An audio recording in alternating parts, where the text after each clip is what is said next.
میں کیا ہوتا ہے کہ 5 وقتہ نمازوں کی باجماعت ادائیگی کا ہم سے اہتمام ہوتا ہے.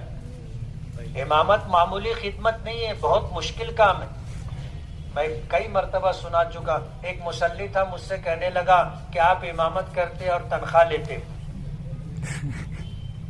آپ اگر امام نہیں رہتے تو بھی تو آپ کو نماز پڑھنی پڑتی نا، تو جو نماز آپ پڑھتے وہی نماز آپ بجائے چھٹائی کے مصلی پر پڑھ لیے تو آپ پگار لیں گے کیا؟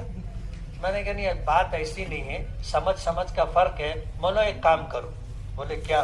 میں نے کہا تم مہینے بھر 5 وقت کی نماز ہمارے مؤذن صاحب کے بازو میں پہلی صف میں پڑھو، جو پگار ملے گی وہ تم لے لینا،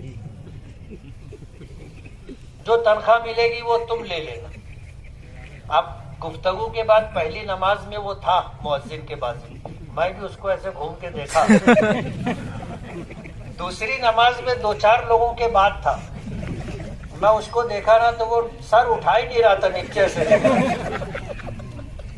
تیسری نماز میں پہلی صف کے آخر میں تھا اور چوتھی نماز میں نہیں تھا پہلی صف میں. اب ہمارے یہاں سہولت یہ ہے کہ نماز پڑھائے، سلام پھیرے، دعا کیے، نکل کے مدرسے میں چلے جاتے. اور وہاں سے دروازہ ہے، میں بھی صحن میں آ کر کے کھڑا ہو گیا اس کا استقبال کرنے. وہ آیا، بولے بہت مشکل کام ہے مفتی صاحب، میں گولڈن نگر میں رہوں، ایسا ہی موقع معلوم پڑا، میں بھاگت آؤ، پہلی سب بھر گئی. بولا اب تورا کہاں بولنا ہے؟ بولے کم پگار دے.